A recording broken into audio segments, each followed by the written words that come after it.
소선지서 스가랴서입니다. 이제 14장으로 구성된 스가랴서를 좀 이제 한 4번 정도 살펴보려고 합니다. 일단 1장 1절에서 6절 서론 말씀이 있고요.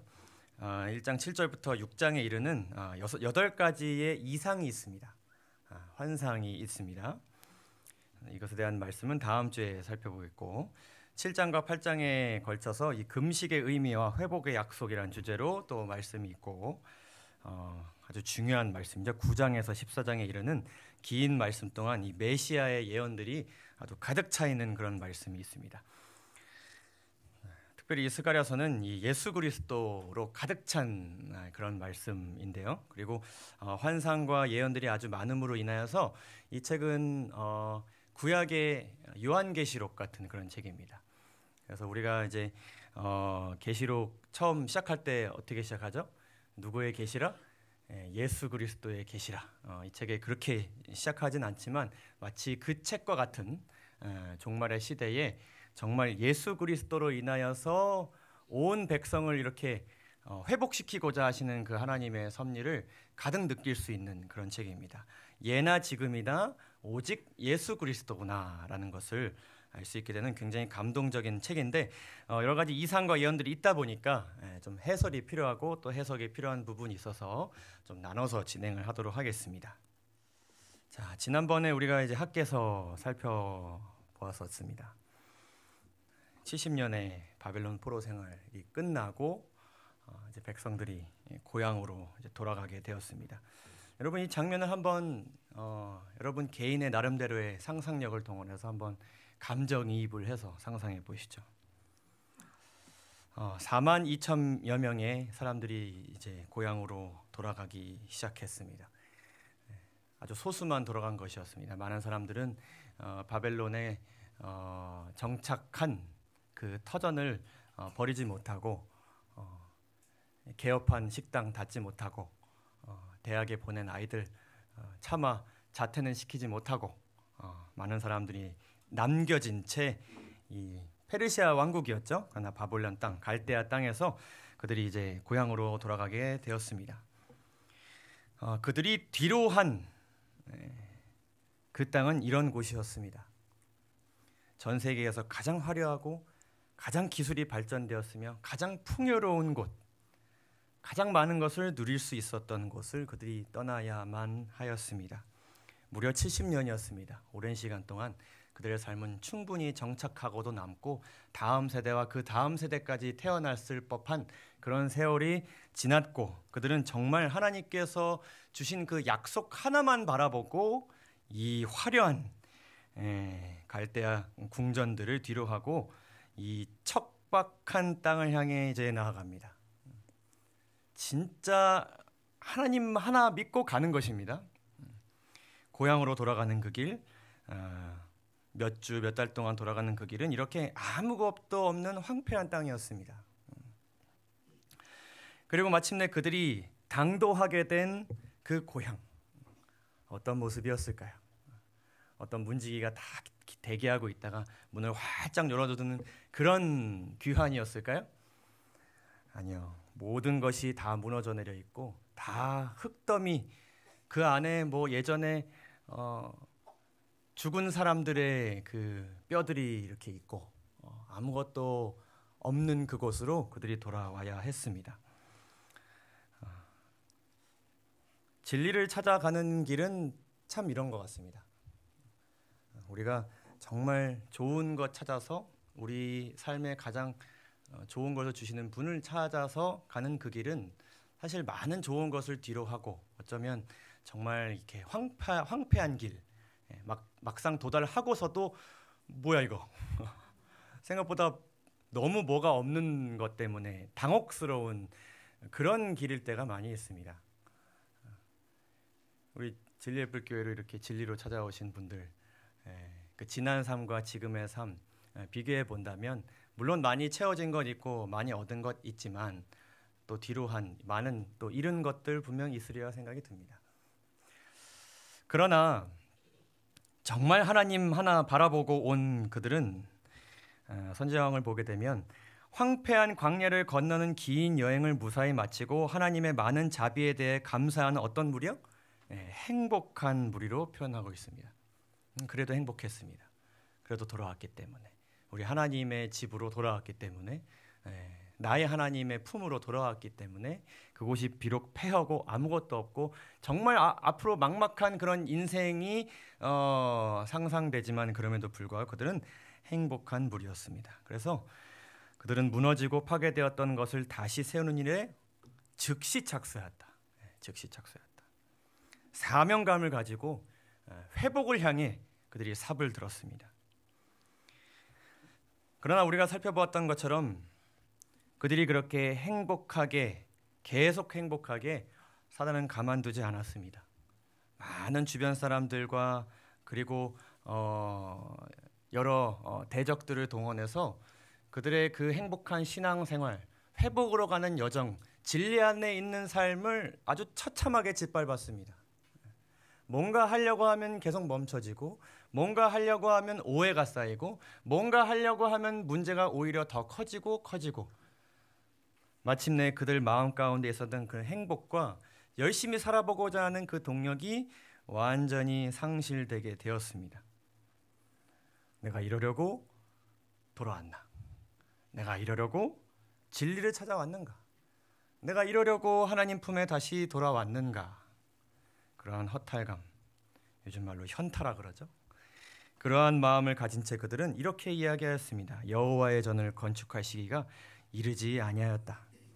성전을 건축하는 일이 지금 해야 되는 일이 아니라는 것을 스스로 판단하기에 이르렀습니다. 지금 열심히 신앙할 때는 아닌 것 같다. 내가 그러려고 했는데, 교회 열심히 다니려고 했는데, 지금 이러다가는 내 삶이 완전히 망가질 것 같아. 조금 시간을 둬야겠다. 거리를 둬야겠다. 잠시 좀 휴식기를 가져야겠다. 그러나 이것은 하나님께서 보시기에 핑계였고 결국 게으름이었습니다. 그들의 그런 연약한 마음으로 인해 무려 16년 동안 성전 공사가 멈춰집니다. 이렇게 위기 가운데 모든 신앙의 동력을 잃은 사람들의 마음을 하나님께서는 또 가만히 두실 수가 없으셨죠. 그들의 마음을 다시 한번 깨우시고 다시 한번 생명력 있고 행복한 신앙생활을 하게 하시기 위하여서 하나님께서는 특별한 두 사람을 부르시게 됩니다. 바로 그들이 선지자 학개와 스가랴 선지자였습니다. 선지자 학개와 스가랴가 위기를 대처하기 위하여 일어났다. 오늘 이 시간은 스가랴서에 대해서 아주 간략하게 살펴보면서 이 학개서와 스가랴서의 상관관계를 좀 살펴보려고 합니다. 같은 시대에 선포된 두 메시지, 그리고 같은 세대에 쓰임받은 두 선지자. 그러나 그들은 하나의 목적, 성전 재건을 목적으로 그들은 하나의 메시지를 선포하였습니다.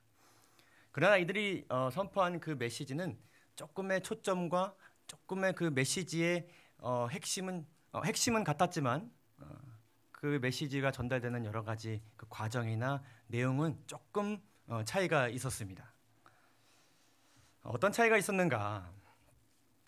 먼저 우리가 살펴본 학개서는 함께 살펴보았던 것처럼 이 성전 재건과 관련된 보다 아주 직접적이고 실제적인 이슈들을 다뤘습니다. 다른 말로는 이게 인간의 눈에 드러난 문제들에 대해서, 눈에 드러난 어떤 사람들의 상태에 대해서 하나님께서 다루셨습니다.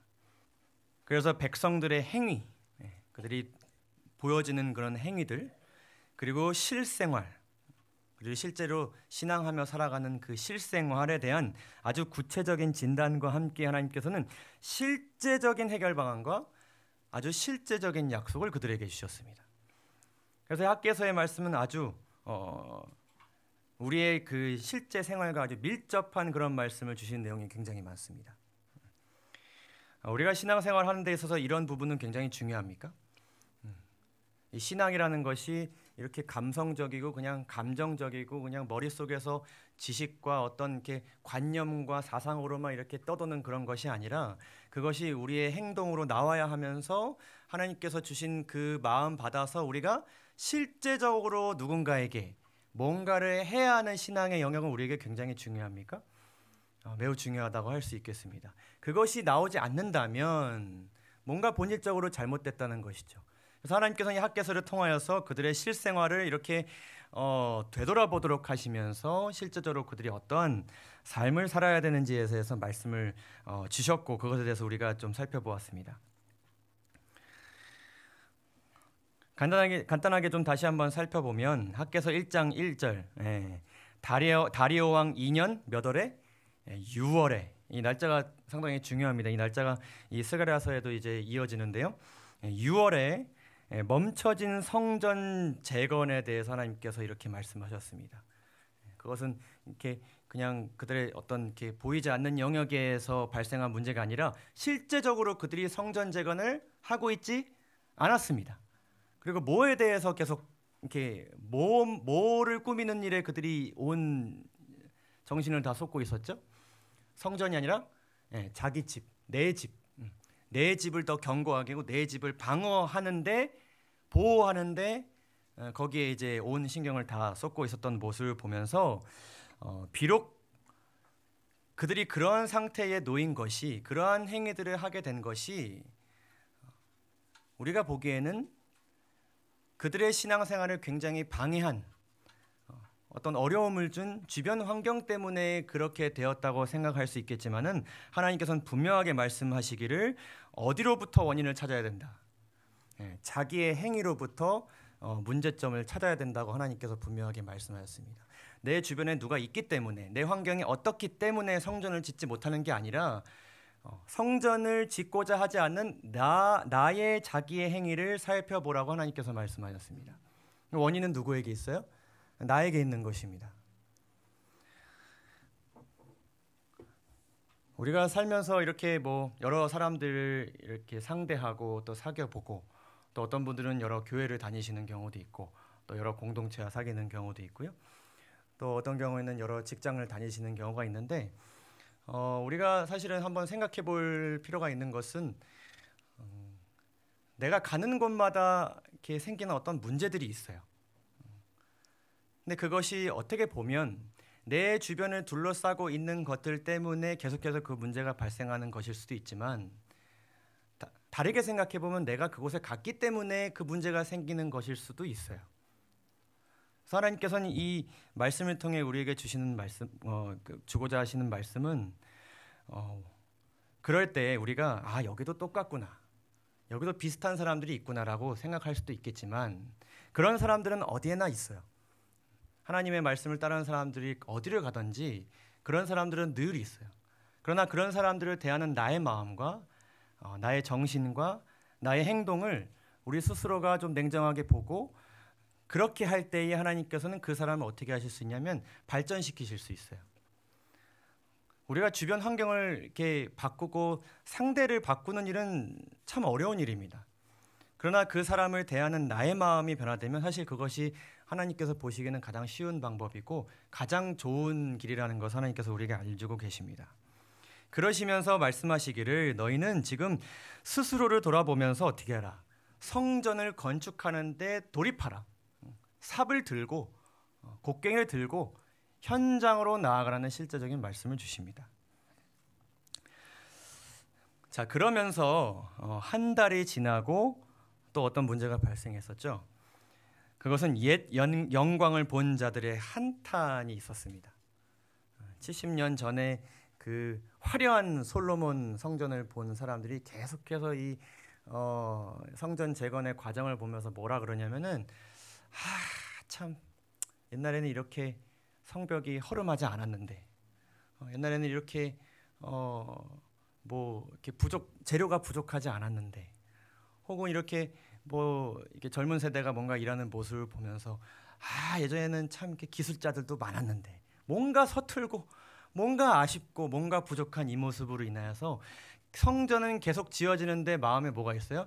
불만족스러운 그런 마음이 계속 백성들 사이에서 전파되는 것입니다.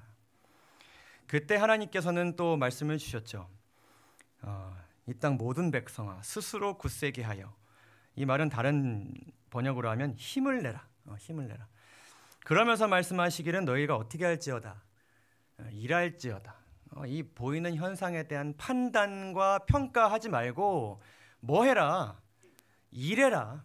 각자의 위치에서 맡은 일에 최선을 다해라. 그것이 지금 너희가 할 일이라고 또 구체적으로 말씀하였습니다. 그러면서 그들에게 여러 가지 약속들을 주셨는데 그것들은 굉장히 실제적이고 구체적인 축복에 대한 약속이었습니다. 은도 내 것이요 금도 내 것이니라. 내가 그것들은 너희에게 베풀 것이니 복을 줄 것이니 너희들 어떻게 해라? 봐라. 봐라. 이러한 메시지를 통하여서 하나님께서 먼저 이 학개 선지자를 통해 사람들의 마음을 깨우셨습니다. 그리고 나서 하나님께서는 스가랴 선지자를 부르시게 됩니다. 이 학개서가 이 성전 재건과 관련된 어떤 실제적인 눈에 보이는 어떤 이슈들에 대해서 다루었다면은 이 스가랴서는 굉장히 영적인 이슈들을 다룹니다. 눈에 보이지 않는 영역들에 대한 강조의 말씀을 하나님께서 전달하십니다. 그래서 학개서에서는 사람들의 행위를 이렇게 꼬집는 말씀을 주셨다면은 스가랴서는 그들의 무엇을 마음을 변화시키기 위한 교훈들과 미래에 대한 영광스러운 약속들을 주십니다. 그래서 이 스가랴서에는 그렇게 메시아에 대한 그런 예언들로 이제 가득 차 있는 것이죠. 그러한 말씀들을 그들이 이렇게 많이 듣게 되었을 때 마음에 뭐가 생길까요? 미래에 대한 뭐가 생길까요? 지금 생겼던 염려와 막 걱정과 이런 것들보다도 야, 하나님께서 굉장한 것들을 우리에게 허락하시겠구나. 힘을 내자. 다시 한번 열심히 일하자. 어떤 원동력과 함께 굉장히 벅찬 기대감을 가질 수 있게 하시는 것이죠. 그래서 이 말씀에는 메시아에 대한 환상들과 예언들을 통해 백성들의 마음 가운데 미래에 대한 강한 소망과 믿음을 갖게 하셨습니다. 그래서 이렇게 두 말씀을 통해 침체되어 있는 백성들을 이렇게 움직이도록 하신 것입니다. 어쨌든 이 굉장히 균형진 이 두 말씀을 하나님께서 한 시대에 풍성하게 주셨다는 것을 우리가 알 수 있게 됩니다. 그래서 학개서는 하나님과의 관계 회복을 통한 행위와 생활의 변화를 강조하였고, 스가랴서는 하나님과의 관계 회복을 통한 마음의 변화를 강조하면서 이 두 가지가 어우러지게 되었을 때 마침내 성전이 재건되게 됩니다. 이러한 말씀이 우리에게도 필요할까요? 이러한 하나님의 섭리가 우리에게 아주 필요한 것입니다. 우리에게는 마음을 변화시키시면서 마음을 변화시켜서 행위와 생활을 변화시키시는 하나님의 섭리가 우리에게 매일매일 강하게 필요합니다. 그런 하나님 여러분 많이 찾으시고 그분을 만나시기 위해 열심히 하나님을 찾으시기를 간절히 소망합니다. 이러한 말씀을 주신 하나님께서 이 스가랴서의 말씀을 이렇게 시작하도록 하였습니다. 다리오 왕 2년 몇 월에? 8월에 여호와의 말씀이 이또의 손자이면서 벨렉의 아들인 선지자 스가랴에게 임하니라 가라사대. 자, 이 월을 보게 되면 이 학개 선지자가 성전 재건을 촉구하고 얼마 뒤에, 그렇죠? 마지막 메시지 한 달 뒤에, 처음 시작한 지는 2달 뒤이죠. 활동을 시작하였습니다. 이 스가랴 선지자가요. 그래서 비슷한 시기에 하나님께서 이 두 선지자가 활동하도록 하시는 것을 알 수 있습니다. 이 말씀 속에서 알 수 있는 스가랴의 이 연령에 대해서 우리가 한번 오늘 생각해 보고자 합니다. 스가랴 선지자의 나이. 이 선지자라고 하면 나이가 어떠했을 것 같으십니까? 시대를 깨우는 선지자. 어느 정도 연륜이 있고 또 경험이 있는, 혹은 이렇게 좀 많은 이렇게 어떤 사역을 경험한 그런 사람이었지 않을까 생각해 볼 수 있습니다. 느헤미야서 12장을 보시게 되면은 여기에 나오는 이또와 스가랴의 어떤 그 나이를 우리가 추측할 수 있는 그런 증거가 나오는데 1절을 보시면 이런 말씀이 있어요. 스알디엘의 아들 수룹바벨과 및 예수아를 쫓아 돌아온 제사장과 레위 사람의 목록이 나옵니다. 이 수룹바벨과 예수아, 이제 처음 이곳에 돌아온 제사장들의 이제 목록인데요. 그 제사장들의 이름이 쭉 나오는데 보시면 거기에 누구 이름이 있습니까? 잇도의 이름이 있습니다. 잇도. 그러니까 이 스가랴 선지자의 할아버지가 이 처음 예루살렘에 돌아온 그 첫 세대 그 제사장의 이름에 들어 있는 것입니다. 자, 그리고 나서 뭐라고 이제 기록하냐면 10절에 처음 이곳으로 온 저 예수아는 누구를 낳았어요? 요아김을 낳았어요. 12절과 16절을 보게 되면 그 예수아 제사장이 낳은 요아김 때에 제사장의 족장된 자의 목록에 어떤 이름이 있습니까? 스가랴의 이름이 있습니다. 그래서 이 예수아와 요아김은 다른 세대입니다. 윗세대와 아랫세대입니다. 그 스가랴 이 선지자는 그 아랫세대의 제사장이 된 사람입니다. 그래서 이 스가랴 선지자는 굉장히 어리거나 젊은 사람이었어요. 아주 젊은 사람이었어요. 그러니까 할아버지가 연배가 많은 때에 이곳에 왔으니까 이 스가랴 선지자는 손자이니까요. 최소한 이 바벨론이나 혹은 이 페르시아 시대 때 태어난 그런 사람이라는 것을 우리가 알 수 있습니다. 두 세대 아래니까요. 대신 이 학개 선지자는 이 학개서 2장 3절 이전의 영광을 본 자가 누구냐 하는 이 말을 토대로 많은 학자들은 이 예루살렘에 돌아온 1세대였을 것이다 이렇게 추측합니다. 학개 선지자는요. 그래서 이 시대에 메시지를 전파한 이 학개 선지자와 스가랴 선지자는 세대가 거의 두 세대 이상 차이 나는 굉장히 연배가 많이 차이 나는 그런 두 사람이었다는 것을 우리가 알 수 있게 돼요. 그래서 굉장히 젊은 사람을 통해서 메시지를 전파하시면서 또 굉장히 경험이 많고 역사의 많은 그 과정을 오랫동안 지켜본 사람을 통해서 또한 메시지를 전파한 것입니다. 한 가지 좀 흥미로운 좀 이렇게 질문을 던져볼까 합니다. 여기 B와 C 왼쪽에는 파란색 원 기둥이 있고 오른쪽에는 이제 직육면체 긴 이제 직육면체가 있는데 이 B와 C 중에 어느 것이 A와 더 가깝게 느껴지십니까? 기성세대는 C를 대부분 많이 선택하고 젊은 세대는 B를 많이 선택한다고 해요. 그 이유에 대해서 이렇게 이야기하기를 A와 C가 뭐가 비슷합니까? 뭐가 비슷해요? 모양은 전혀 비슷하지 않는데 뭐가 비슷해요? 재질이 비슷하죠. 재질이 비슷해요. 그래서 기성세대는 사물의 본질이 같으면 비슷하다고 느낀답니다. 우리가 모양이 다르고 생각이 다르고 각자 있는 위치가 달라도 다 뭐예요? 우리 다 한 나라 한 백성인 거예요. 근데 젊은 세대일수록 그렇게 생각하지 않는다는 것입니다. 한 백성이 아니에요. 각자 다 위치가 다르고 생각이 다르고 다 세대과 어떤 그런 게 다 달라요. 그래서 같은 위치에 있거나 같은 일을 하거나 같은 뭐 공통된 취미가 있거나 그런 취향이 같을 때 같은 사람이에요. 그래서 젊은 세대는 역할과 기능이 같으므로 비슷하다고 느낀다고 합니다.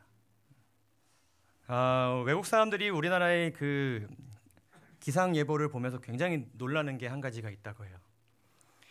이런 얘기 많이 들어보셨죠? 내일은 전국적으로 비가 옵니다. 이것이 외국 사람들의 이 사고방식 속에서는 굉장히 이해 안 되는 이야기라고 합니다. 분명히 중부지방과 아랫지방은 지금 강수량이 다른데 우리는 저렇게 예보해요. 전국적으로 날씨가 같다는 식으로 이야기합니다. 한국 사람들이 이렇게 동질감에 대한 그런 인식이 강하다고 하는 것이죠. 그래서 우리는 비슷한 시기에 이루어지는 졸업, 취업, 결혼, 출산, 은퇴를 굉장히 중요하게 생각합니다. 다른 나라에서는 전혀 중요하게 생각하지 않는 것인데 우리나라는 유독 중요하게 생각해요. 그래서 우리나라에 굉장히 독특한 한 말이 있는데 이 정년기라는 말이 있죠. 정년기. 미국이나 유럽 가면 뭐 그런 게 없습니다. 그런 게 어디 있어요? 다 각자 그냥 알아서 개성대로 사는 것이지. 그러나 우리는 뭔가 같이 가야 이렇게 마음에 어떤 안심이 있어요. 그러나 이제 세대가 내려가면 내려갈수록 그러한 특성이 적어지다 보니까 우리 안에 뭐가 있을 때가 많나요? 세대 간의 차이로 인한 여러 가지 우리가 갈등까지는 아니어도 그 다름으로 인해서 생기는 여러 가지 어떤 이질감이라는 것이 사실 많이 있습니다. 이 세대에 살았던 이 학개 선지자와 스가랴 선지자는 분명 그러했을 것입니다. 아주 생각과 보는 시각이 달랐을 것이에요. 특별히 학개 선지자는 굉장히 노련하고 경험이 많은 노인이었습니다. 그리고 이 조상들의 실패와 고난을 함께 경험한 사람이에요. 전쟁을 경험한 사람입니다. 멸망을 경험한 사람이었고 그 끔찍한 모든 순간들을 눈으로 다 목격했던 그런 사람이었어요. 그래서 이 학개 선지자는 굉장히 되돌아볼 것이 많은 사람이었습니다. 후회도 많았을 것이고 왜 그랬을까? 왜 내 그 형제들은 그리고 나는 그렇게 그때 그러했을까? 스가랴 선지자는 어떠했을까요? 그는 갓 제사장이 된 아주 혈기 넘치는 젊은이였습니다. 그는 조상들의 실패를 반복하지 말아야 할 사람이었어요. 지난 살아온 세월은 짧을지라도 그 옛 이야기를 통하여서 앞으로 반복하지 말기 위해서 하루하루 최선을 다해야 했던 그런 위치에 있었던 사람이었습니다. 그는 앞으로 경험할 것이 아주 많은 사람이었습니다.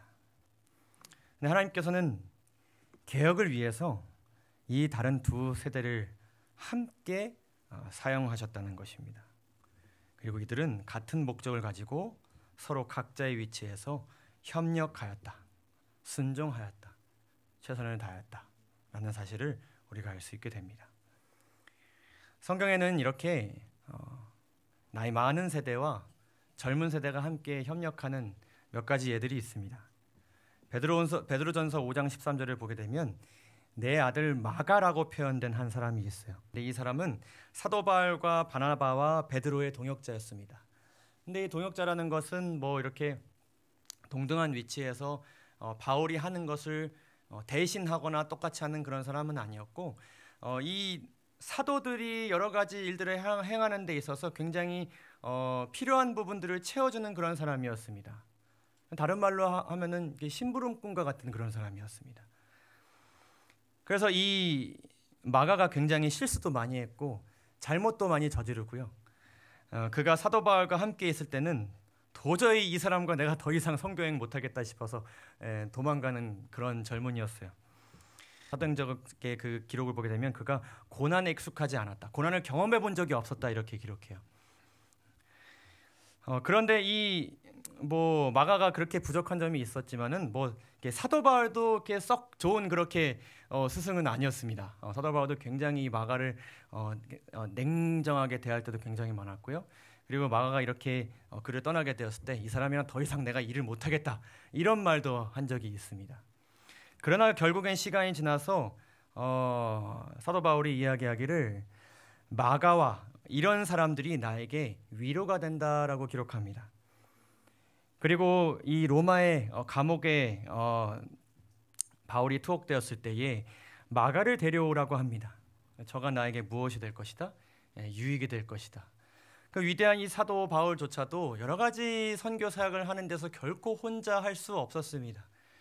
이 사도 바울의 때로는 기분을 맞춰주는 사람도 있었고 또 그가 해야 할 일을 대신 해주는 아주 작은, 때로는 되게 좀 작고 좀 하찮아 보이는 일들까지도 해주는 그런 사람들이 있었기 때문에 이 선교행이 사실 가능하였습니다.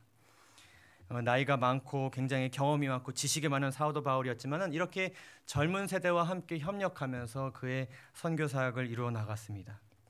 그에게는 또 다른 동역자가 있었습니다.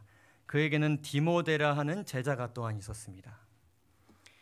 그들은 제자이면서 이 바울이 아주 신뢰한 사람이었습니다. 아주 신뢰했어요. 어느 정도로 신뢰했냐면은 이 세 말씀들을 보게 되면 이를 인하여 내가 주 안에서 내 사랑하고 신실한 아들 디모데를 너희에게 보낸다. 그리고 빌립보서 2장에서는 디모데를 어떻게 보낸다? 속히 너희에게 보내겠다. 또 우리 형제 곧 그리스도의 복음에 하나님의 일꾼인 디모데를 보낸다. 그러니까 뭔가 교회에 문제가 있을 때, 그리고 사도 바울이 직접 가지 못할 때 누구를 보냈어요? 이 디모데라는 제자를 보냈어요. 그러면 이 바울의 마음 가운데 어떤 마음이 있었어요? 어떤 든든함이 있었던 거예요. 그러니까 디모데는 바울의 메시지를 있는 그대로 잘 전달하고 그들에게 정말 그 바울의 진심을 가장 잘 전달해 줄 수 있는 사람, 이런 사람이 바울의 곁에 있었기 때문에 바울이 그때 정말 수많은 교회들과 협력하여서 사역을 할 수가 있었습니다. 그 교회들을 관리할 수가 있었고요.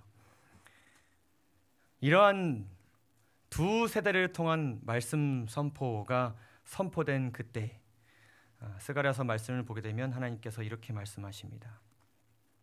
나 여호와가 무리의 열조에게 심히 진노하였느니라.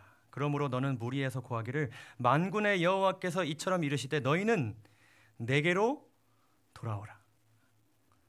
이게 참 좀 이상한 말씀이지 않나요? 지금 그들이 지금 어떤 상태입니까? 돌아온 상태이지 않습니까? 돌아왔잖아요. 돌아왔는데 왜 돌아오라고 하실까요? 이 당시에 전 세대가 몸은 돌아왔으나 마음은 돌아오지 않은 상태였기 때문이었습니다. 기성세대는 옛 영광의 기억에 빠져 있었고, 그리고 기성세대 세대를 포함한 이 젊은 세대는 바벨론 문화와 자신을 꾸미는 일에 빠져 있었습니다. 자신의 것을 꾸미고 가꾸고 그것에만 생각하는 것은 결코 하나님의 정신이 아니었습니다. 그것은 분명 바벨론과 페르시아에서 온 그런 정신이었습니다. 이러한 때에 하나님께서는 세대를 대표하는 두 선지자를 부르신 것입니다. 그러면서 하나님께서 말씀하시기를 너희 열조를 본받지 말라라고 말씀하셨어요. 조상들이 실패한 그 모습을 지금 여기 있는 너희는 어떻게 하지 말라. 본받지 말라. 따르지 말라. 옛적 선지자들이 그들에게 외쳐가로되 만군의 여호와께서 말씀하시기를 너희가 악한 길, 악한 행실을 떠나 돌아오라 하셨다 하나, 그렇게 많은 선지자들이 지금처럼 오히려 지금보다 훨씬 더 많은 선지자들이 그때 외쳤지만 그들이 듣지 않고 내게 귀를 기울이지 아니하였느니라. 이전 세대의 실패를 반복하지 말라, 이렇게 호소하셨습니다. 학계 선지자의 입장에선 이 얘기가 어떤 이야기였을까요? 굉장히 씁쓸한 이야기지 않았을까요? 그러나 정말 진심으로 이 현 세대를 아끼는 마음으로 학계 선지자가 이렇게 이야기하지 않았을까요? 나와 내 세대가 저질렀던 그 잘못들을 너희는 제발 반복하지 않았으면 좋겠다. 나와 이 스가랴를 통해서 전해지는 이 말씀을 너희가 정말 귀 기울여 들었으면 좋겠다. 스가랴 선지자는 어떻게 했을까요? 윗세대 때문에 우리가 이렇게 되었구나. 그건 또 그리스도의 방식이 아니죠. 겸손한 마음으로 배우는 자세로 그들의 이야기에 경청하면서 우리가 지금 이 시대에 반복해야지 말아야 될 것은 무엇인가? 가르쳐 주십시오. 선배님들 알려주십시오. 우리가 지금 어떻게 하는 것이 지혜로운 것입니까? 그래서 지난 일은 그들에게 거울이 되고 말세를 만난 우리에게 경계가 된다. 우리를 위한 경고가 되도록 그렇게 각 세대가 자신의 그 세대에게 그리고 전 세대에게 호소하였다는 사실을 우리가 알 수 있게 됩니다. 결론을 지으면서 우리 마음 가운데 꼭 새기고자 하는 교훈들은, 첫째는 나이 든 자나 젊은 자나 각자의 위치에서 하나님의 사업을 위해 서로 협력해야 된다는 것을 꼭 기억해 주시기 바랍니다. 누가 해야 될 일이 있고 또 누가 하지 않아야 될 일이 있을 수 있겠지만은 우리는 각자의 위치에서 물론 서로 보기에 부족해 보이고 서로 보기에 조금 보잘것없어 보이고 조금은 고집 있어 보일지라도 하나님께서는 그 각자의 역할을 통해서 그리고 그 각자의 역할을 열심히 충실히 해나가면서 함께 협력하는 모습을 통해서 하나님께서 일하신다는 것입니다. 두 번째로 우리는 서로의 사역을 비방하거나 자신만의 생각이 옳다고 여기지 말아야 합니다. 학계가 스가랴를 보기에, 스가랴가 학계를 보기에 어떻게 보면 실패한 세대처럼 보여지고 또한 역사를 모르고 뭔가 모르는 세대처럼 보였을지라도 그들이 함께 각자의 위치에서 하나님께서 주신 말씀을 전파하는 데 애썼던 것처럼 우리 다 각자의 분량대로 하나님께서 주신 은사가 있고 은혜가 있고 또 넉넉한 또 능력이 있다는 것을 우리가 기억함으로써 정말 그 모든 것들을 우리가 존중해 나가면서 함께 협력해 나갈 필요가 있다는 것을 또한 기억해 주시기를 바랍니다. 세 번째로는 각자는 서로 상대방이 감당하는 독특한 역할과 사역을 인정해주고 칭찬해 주어야 합니다. 고쳐질 게 많고 많이 좀 아쉬워 보일지라도 예수님으로부터 동기받아 뭔가 하려는 그 모습을 여러분 서로 많이 칭찬해 주시길 바랍니다. 이것은 꼭 어른이 젊은이를 해야 되는 것이 아니라 서로 정말 애쓰십니다. 수고하십니다. 잘하고 있어. 그렇게 하고 있어. 열심히 해. 너무 보기 좋아. 이렇게 칭찬해 주시면 좋겠습니다. 모든 세례는 서로에게 동역자이자 돕는 지체임을 여러분 꼭 기억해 주시기 바랍니다. 또한 호소하고자 하는 것은 우리 신앙의 선배님들께서는 옛 세대의 영광뿐만 아니라 실패에 대한 이야기도 꼭 해주시기 바랍니다. 지금 이 재림교회가 계속 해오던 것들 중에 반복하지 말아야 될 부분이 있다면 드러내기 어려우실지라도 이 지금의 젊은 세대가 반복하지 말아야 할 정말 중요한 교훈이 있다면 정말 이렇게 하면 안 돼. 우리가 이렇게 해서 많이 실패했어. 그런 이야기도 여러분들 많이 해주셨으면 참 좋겠습니다. 그리고 우리 다음 세대들은 영적 선배님들과 성경 속 조상들의 이야기를 보면서 거울 삼고 그리고 겸손한 마음과 배우려는 자세로 그들의 이야기를 귀 기울여 들으시기를 간절히 바랍니다. 예전에 무언가를 남기지 못한 어떤 부족한 세대로 보는 것이 아니라 모든 것을 배우고자 하는 그런 마음으로 소통하시고 질문하시기를 바랍니다. 하나님께서는 한 세대 혹은 한 사람의 훌륭한 사역을 통해서 일하시는 것이 아니라 다양한 사람들 간의 협력과 서로 사랑함을 통해 일하십니다. 사진처럼 이 두 세대가 함께 어깨동무하면서 함께 북돋아주면서 함께 하나의 목적을 가지고 성전 재건을 위하여서 우리가 함께 힘쓰는 그런 세대가 두 세대이지만 한 세대가 되는 우리 진리의 불교가 되기를 간절히 소망합니다. 치료봉사를 보면 이렇게 말씀합니다. 노인들과 젊은이들이 함께 교제하면 축복이 된다. 여러분들 지금 이제 우리가 점심 식사하실 때도 우리 청년들과 또 우리 어른들 또 3040 학생들 마음이 동하신다면 이렇게 함께 어우러져 식사하시는 것도 참 필요하고 또 우리에게 큰 유익이 될 것이라고 생각이 듭니다. 한번 용기 내 보시고 서로에게 한번 다가가시고 누가 먼저랄 거 없이 교제하기 위해 힘쓰시면 분명 우리 마음 가운데 큰 축복이 될 것입니다. 젊은이들은 연로한 분들의 마음과 생애에 햇빛을 비춰줄 수 있다. 생명을 붙잡는 힘이 약해지고 있는 사람들은 그 젊은 세대와의 교제를 통해서 희망이 부풀어 있고 쾌활한 젊은이들과 교제함으로 유익을 얻을 필요가 있다.